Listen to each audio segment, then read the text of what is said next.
Amin. Kita sama-sama berdoa, mudah-mudahan dengan diberikannya vaksin ini, Kota Palembang insya Allah akan masuk ke zona hijau. Amin. Makasih ya.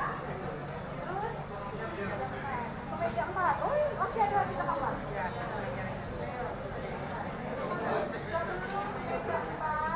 Nah, tadi sudah dijelaskan oleh Kepala BPOM bahwa ini ya Bu ya.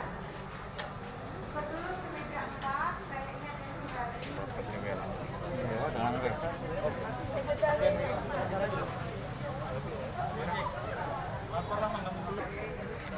Kalau meja ini meja wawancara. Meja 4.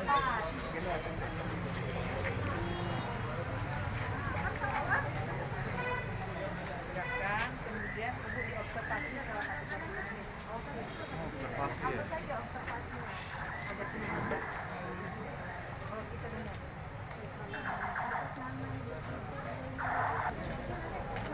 Selama 30 menit.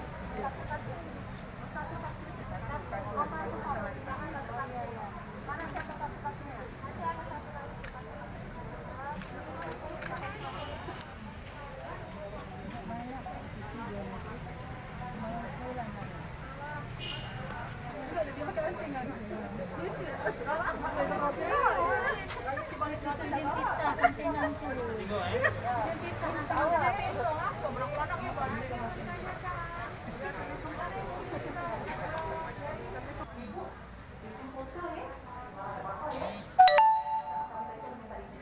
Lupa jangan sampai tinggal setiap aktivitas pakai masker, cuci tangan, dan tetap jaga jarak.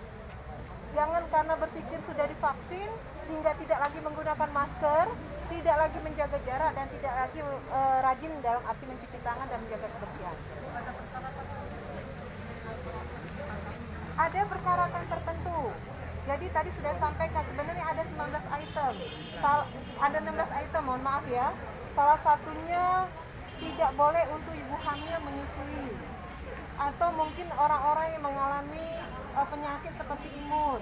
Atau juga orang-orang yang pernah dalam arti kena COVID. Atau juga dalam lingkungan keluarganya ada yang mengalami COVID, itu belum bisa kita berikan. Untuk lebih jelasnya, ada dari 16 item itu, nanti saya berharap setiap puskesmas yang melaksanakan vaksinasi Sinovac ini bisa memberikan keterangan yang lebih jelas untuk ditempel di sudut-sudut puskesmas, sehingga masyarakat jauh lebih tahu, jauh lebih mengenal siapa-siapa saja orang-orang yang dapat diberikan vaksin untuk tahap pertama ini. Oh ya, ini adalah semacam sertifikat tanda pengenal atau penghargaan yang diberikan kepada setiap orang yang telah menjalani vaksinasi Sinovac. Bu, untuk puskesmas sendiri, seluruh puskesmas Palembang sudah terbuka semua nih Bu ya pelayanan? Pelayanan apa ya maksudnya? Suntik vaksin Bu? Iya, jadi kan tahap pertama sudah saya jelaskan, itu ditujukan kepada seluruh tenaga medis yang bekerja di pelayanan kesehatan maupun pekerja non-medis yang bekerja di pelayanan kesehatan. Dan kedua, tahap kedua itu memang untuk TNI Polri juga, tapi runut waktunya juga sama, Januari sampai dengan April. TNI Polri dan juga orang-orang yang bekerja dalam ruang lingkup pelayanan publik.